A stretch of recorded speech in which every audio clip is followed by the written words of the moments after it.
Hi guys, and welcome back to my channel where we cover all things tech. My name is Davis, and today we are taking a look at something that we haven't really covered before, and it is a Chromebook. But this is not any Chromebook because it is a Chromebook Plus model, the ASUS CX34, and this one is a little bit of a bargain because when I first started writing this review, most retailers were selling the 128GB version for over $1,000 Australian, but now, literally just weeks later, the price is closer to $600. That is an insane discount. Now that puts it close in price to what you typically expect of a Chromebook, but this is a Chromebook Plus model. So what does that mean? Well, it's a little bit like Intel's Ultrabook moniker and more recently their Evo laptops, where they try to create a set of standards to set a baseline for what is now supposed to be an elevated experience. And the Chromebook Plus models are supposed to elevate Chromebooks from being bargain basement devices to a higher echelon of device.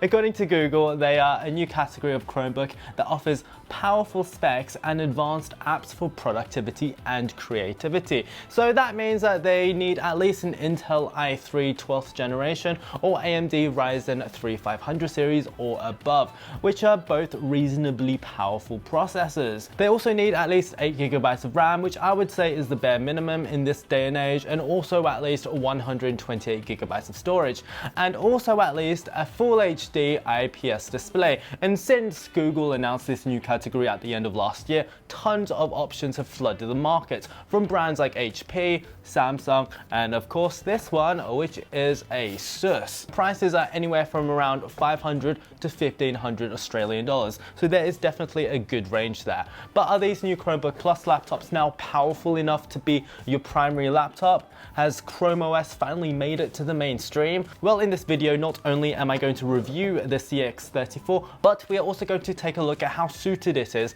to do some of the tasks that I personally need a laptop to do. So if you enjoy tech videos such as this one, make sure that you like and subscribe if you haven't done so yet, and also be sure to comment any questions that you may have of this laptop or Chromebooks in general. And this video is brought to you by your favorite smart ring, the Ultrahuman Ring Air. So it's very rare for me to still be using a piece of tech after the review period is over, but this is exactly what I've been doing with this smart ring, because with software updates, it is simply getting better and better. For those of you who saw my review video, you might remember that I said that while it was brilliant at tracking your health for things like resting heart rate, general activity, and especially sleep, it wasn't so good at workouts. In such scenarios, I would far rather use my Apple Watch, but with the latest updates, your Apple Watch workout data gets sent straight over to the Ultrahuman app. So there's more interoperability between Apple Health and Ultrahuman, so you can wear the Apple Watch when it's ideal and the ring for other situations. And if we look at my weekly stats, my sleep score is up, but my recovery is down. I wonder what will happen next week. Tune in to find out. And also, unlike a certain competitor, there is no subscription needed to unlock all the features either. You can use my code Davis10 through the link in my description and save yourself 10%. And I will continue to give you further updates about my Ultrahuman Ring Air experience in future videos. So firstly, let's take a look at the hardware of this computer. So from first impressions, the CX34 is a very striking looking 14-inch laptop. And while the chassis is all plastic, it does overall give quite a good visual impression. This is the pearl white version, which has a very distinctive and pleasing marbled look to it. And this is the version that I would probably get because the alternative is boring black. And on this channel, at least, we do not like boring black products. And while it isn't the thinnest laptop in the world at 1.87 centimeters thick, it is still quite compact, and it's quite light at just under 1.5 kilograms in weight.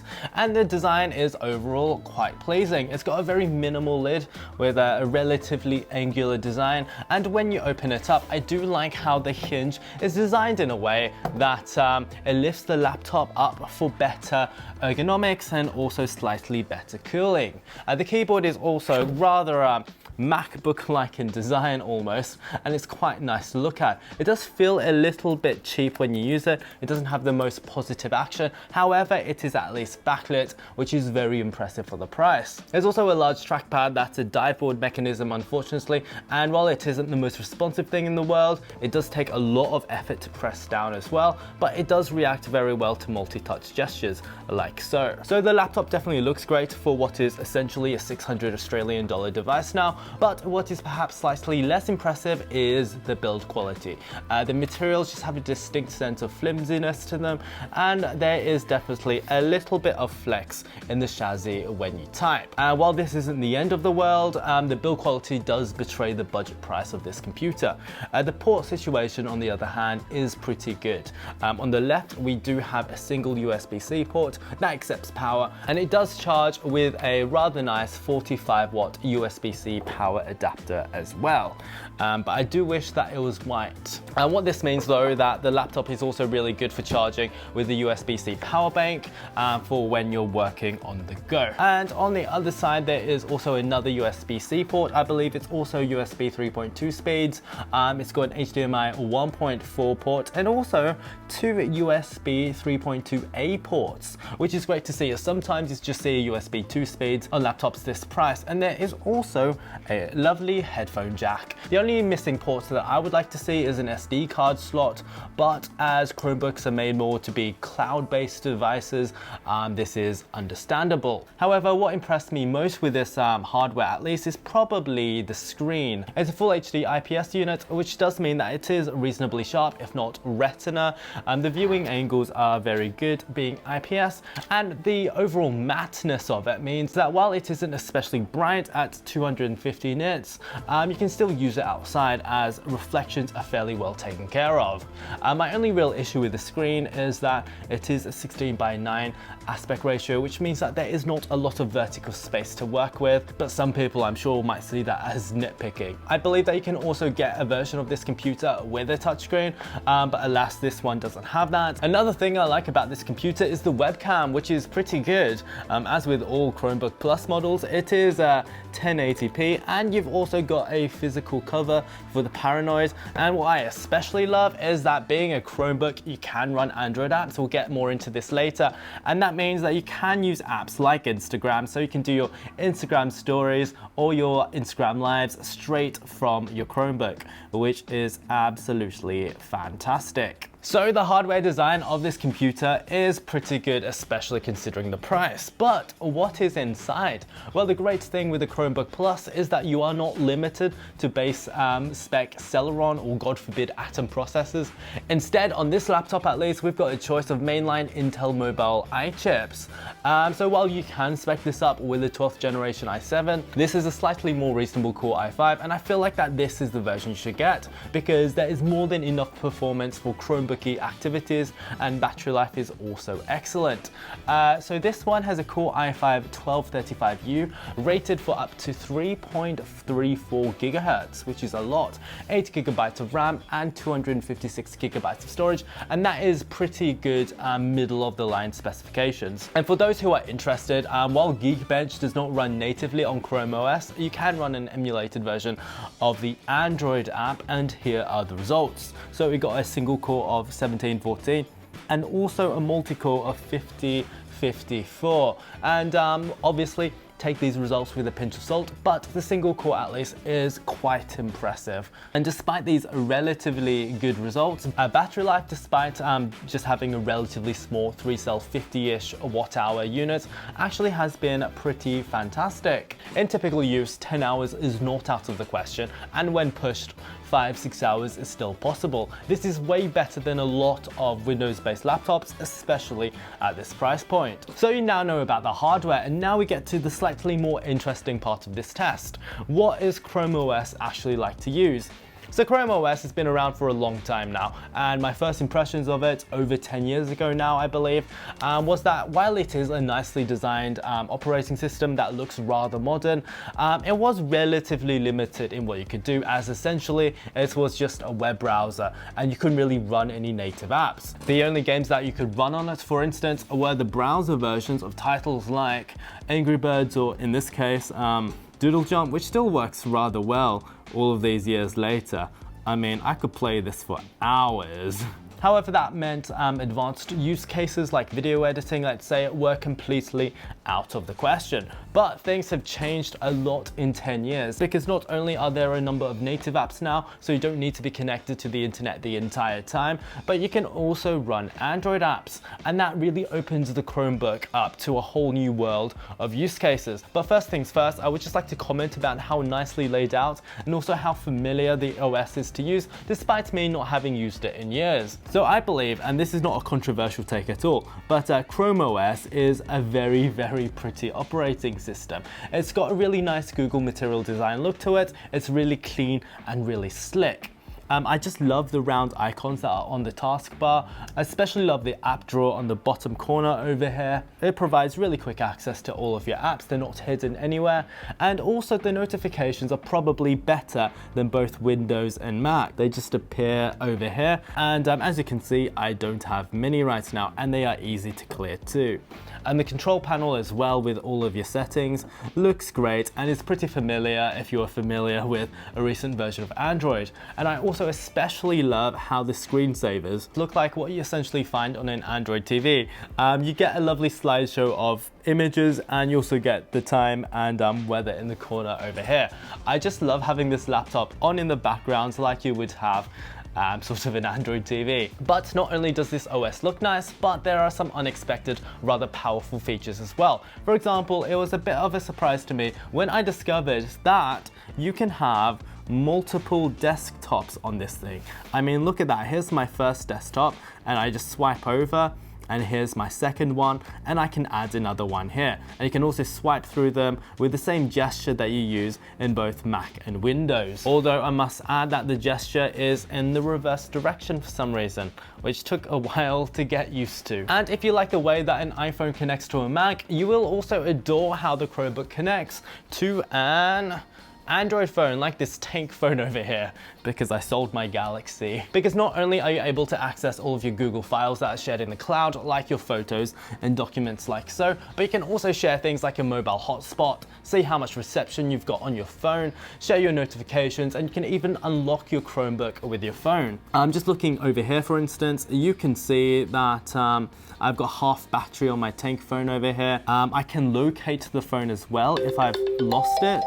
I can silence it from here. We can see what sort of tabs I've got open, and you can see the recent pictures that I've taken with it. For example, this is a lovely picture of my brother. Doesn't he look happy to be here? So this integration stuff is what I just love to see. So what can you actually do on a Chromebook though? Firstly, let's take a look at web browsing, and this is what a Chromebook should probably excel at, and luckily it does here. Not only is the browser pretty fast, but due to the nature of this device, you'll be spending a lot of your time here. Not only do you have access to all of your typical features that you expect, like being able to snap your windows to the side like you would in Windows, but even when you're running a ridiculous amount of apps or tabs, as you can see over here, like I've got Google Docs open over here, I've got some Chromebook help thing because my connection wasn't working earlier, I've got Reddit working, I've got OneNote over here. Performance really doesn't suffer at all.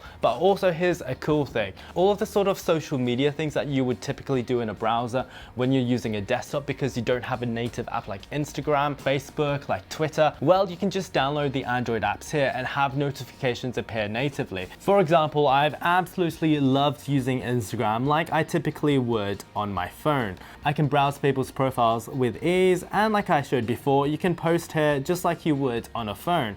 Like I can post the picture of my brother that I showed you earlier, or I can even use the included webcam to do a story of some kind. I think that's just fantastic. Another example is Facebook. You can just use the Facebook app, and also Messenger works fantastically as well. So I love the freedom to be able to use the browser for things that work best in the browser, but also the Android apps for things that work best inside the applications. Now let's talk about watching videos, because this is more of a mixed bag. Because if all you like doing is watching YouTube videos or streaming services, then this is a fantastic device for that, because not only can you use the website, but like with Amazon Prime, there's also decent native apps that allow you to download videos as well, which is perfect for flights or when you go camping in distant locations. What is less good though is that Chrome OS doesn't seem to be compatible with a lot of different video formats. So just say that you want to watch videos that are straight from your camera, like ProRes or MXFs, you can't really view them on this computer. On the upside though, if you are into music listening, firstly let's get this out of the way. The speakers on this Chromebook are absolutely terrible. But you do obviously have access to things like Bluetooth and also the headphone jack. But the thing is, you aren't just limited to your browser as well, as you can download apps like Spotify, Prime Music, and most importantly, obviously, Apple Music. Apple Music here especially works great. It feels just like a typical desktop app to use, and performance is quick, and there are absolutely no issues whatsoever. And now let's talk about note-taking / office applications, and this is where it gets a little bit more questionable for me. And that's because I quite often like to make PowerPoint presentations and write scripts when I'm on the go, often where I've got no internet, like on a metro train or let's say a plane. And while Google apps like Docs, like Slides and Sheets do work without internet, for example, here's Google Docs, it works absolutely fine, although they do open just in the browser like almost any other web app. You can save the files locally as well, but it does feel a little bit odd to be working in the browser environment without internet. I would far rather if these web apps were just packaged like a typical program to avoid confusion. And this confusion might come about because if you prefer to work in the Microsoft ecosystem like I do, these apps are browser-based as well and do not work whatsoever without internet. For example, I'm just going to turn my internet off now. I can continue to edit this particular Google Doc, and it can save locally like so. However, if I go into OneNote and just try opening something, it will say trying to connect and just not work at all. So if I'm not connected, I can't just open up OneNote and write up or edit a quick script. It's just not possible. And while it's understandable why this situation has come about, it's still not an ideal situation. And what also is not ideal is gaming. Now, I'm not a big PC gamer, but I do understand that a lot of people do like gaming on their laptops. And because Chromebooks can now emulate Android apps, it should mean that it's open to a whole new world of gaming, right? Well, kinda. While there are a lot of games to choose from in the Play Store, not all of them work well. And despite this being one of the fastest Chromebooks you can buy, the emulation just is not good enough to run some of the games that you might expect or want. Asphalt 9, for example, does technically play, however, it does appear that it's running on the bare minimum of settings, and this is a game that runs on very, very entry-level Android phones. So while Asphalt 9 did play, as you can see, I would expect from a laptop at least for it to run it in far higher settings. A lot of games, however, don't work at all. For example, Real Racing. I would love to show you an example of Real Racing not working or recognizing a keyboard at all, unless if you plug in a controller, but it's appeared that it doesn't want to run at all. And you do face a lot of these emulation issues when you're using a Chromebook. So it is a little bit baffling that such games are even featured in the store when they don't work at all. On the other hand, there are some great titles that do work, like Roller Coaster Tycoon Classic. I believe that this game no longer works in Android 14 and it doesn't work on Mac either anymore, so it's quite difficult for a lot of people to play this game. A lot of the features do obviously work. For example, let me just try building a merry-go-round. Fantastic, our park is already off to a great start. However, this is still not free of glitches, because while I was able to just zoom in and out through pinch to zoom earlier in my previous playthrough, for some reason it's not working at the moment. So things like that can be a little bit annoying. If you are into gaming, the main option probably is through streaming games, and that would be a far better option than playing natively, but obviously it's not possible to do if you don't have internet. So essentially, while it is possible to play some titles, gaming is probably not a forte of the Chromebook. However, what is getting a lot better are some productivity titles, because while I'm not obviously saying that it's perfect, photo editing is actually pretty good on this thing. For example, not only do you have Lightroom CC, so you can browse, organize and edit photos just like you would be able to do on your phone, tablet or normal desktop computer. For example, let me just increase the exposure like so. That works pretty well and performance is really good, and I think Lightroom CC is just an absolute delight to use. But if that isn't enough for you, you've also got something called, and I didn't know about this before, it's called Adobe Express. This is sort of like Adobe's take on Canva. It gives you surface level access to sort of like a portmanteau of Photoshop, cross Premiere, cross InDesign, maybe a little bit of Lightroom. And basically, if you need to put a YouTube thumbnail together or trim a video, add captions, stuff like that, it's a surprisingly versatile program. So let's just give this a go. I am going to do, say, a video. I'm just going to pick some random footage over here. It just adds all of this from the Adobe stock library. And then we've got two videos like so. We can flick between them and we can even pop a few videos together in separate layers. If you do want to do some hardcore video editing though, I'm afraid that this laptop probably is not for you. For example, CapCut does work okay, but it is a web-based program, so you do need to upload all of your videos before you can work on them, but it does work reasonably well. So let's just try creating a new video, for instance. I've already uploaded a couple of clips, so we can pop them in. It's a pretty familiar interface if you are used to any sort of non-linear editing program. But of course, being web-based, it is a little bit limited. I do have to say that CapCut is surprisingly powerful, but I would rather use a editing program that is not web-based, so goodbye. And if you don't want to use CapCut, there are options. And one of them is obviously LumaFusion. And this is actually promoted by Google, I believe, because it's got the potential to be brilliant. However, I'm not too impressed, and it did cost over $40, so that was probably a mistake to buy. You bought it? Yeah, for the video.